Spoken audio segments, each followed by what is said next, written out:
Cough syrup पियो, खांसी दूर करने के लिए नहीं बल्कि ऊपर जल्दी पहुंचने के लिए। सितंबर में जब अचानक राजस्थान और मध्य प्रदेश में छोटे बच्चों की मौत होने लगी तो फिर पुलिस ने इन्वेस्टिगेशन किया और सामने आया एक हैरान करने वाला रीजन था एक कोल्ड ड्रिंक नाम का कफ सिरप। लिटरली इसमें 48% से ज़्यादा अमाउंट में एथिलीन ग्लाइकोल था जो कि ब्रेक ऑयल इंडस्ट्रीज में काम आता है। और तो गवर्नमेंट ऑफिसर्स ने भी बस पैसों के लिए इसे अप्रूव कर दिया था।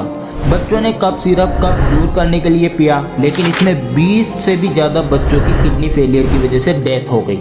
मतलब लोग पैसों के लिए पॉइजन भी बेच देते हैं।